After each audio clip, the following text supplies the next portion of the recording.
For years, he's been the quiet ex-husband, the backup dancer who famously married a pop princess and then seemingly faded into the background of her chaotic narrative.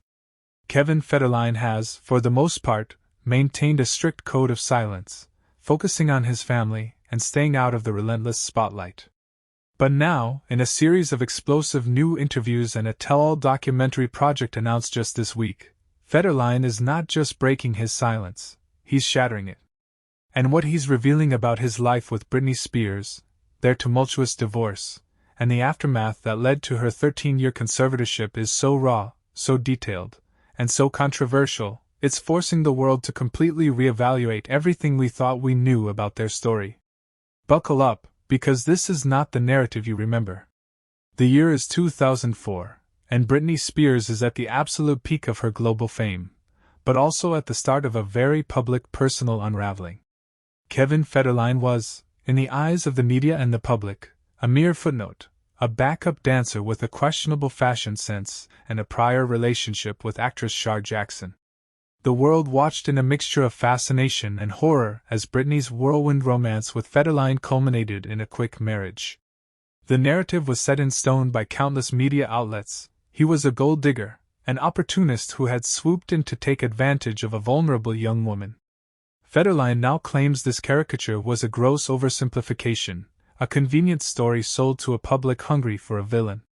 He describes their early days as surprisingly normal, a period where he saw past the global superstar to a young woman desperate for a slice of ordinary life, away from the managers, the paparazzi, and the suffocating pressure of being Britney Spears.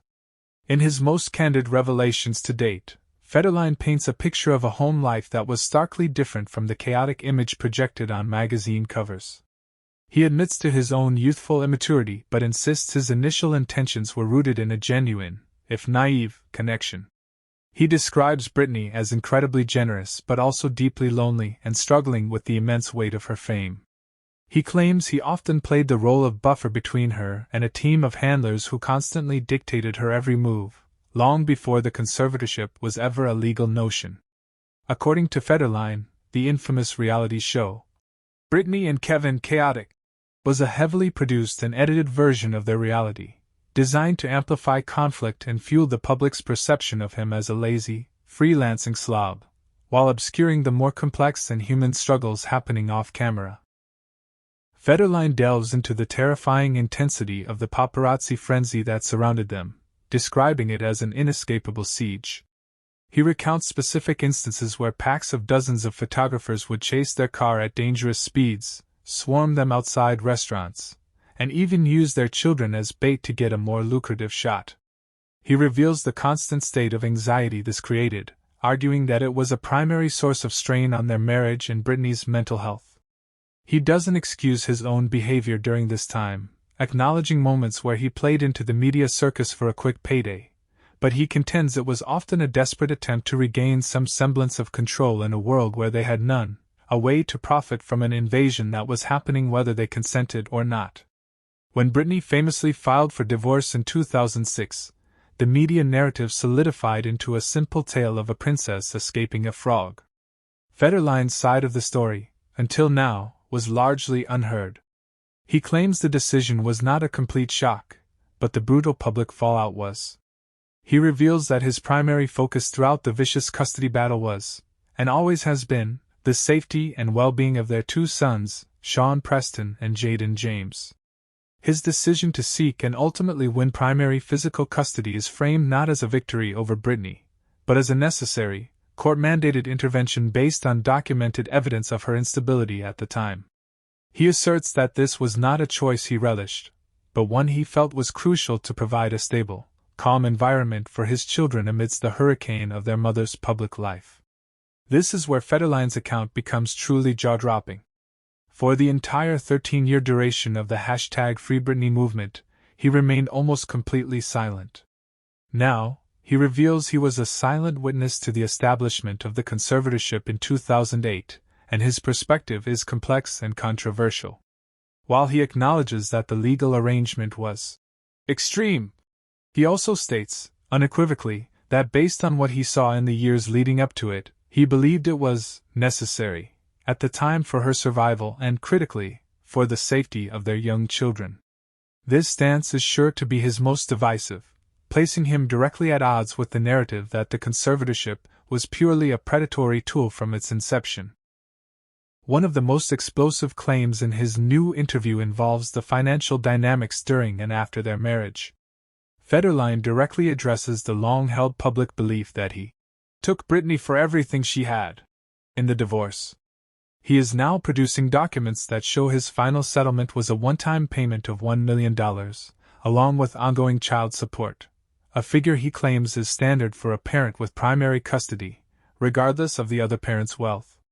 He contrasts this with the millions paid to the lawyers and conservators over the years, positioning himself not as the primary financial beneficiary of Britney's estate, but as a peripheral figure who received a fraction of what others were paid to manage her life. Federline's most emotional revelations center on their now teenage sons. He speaks about the profound challenge of raising children in the shadow of their mother's global fame and very public struggles. He shares that the boys have had a fractured and complicated relationship with Britney for years, long before her Instagram era. He claims they have chosen to not see her for some time, a decision he says he respects but that weighs heavily on him. This directly challenges the narrative that Federline was alienating the children from their mother. He frames it as a painful decision made by the young men themselves to protect their own peace from what they perceive as a chaotic and unpredictable environment.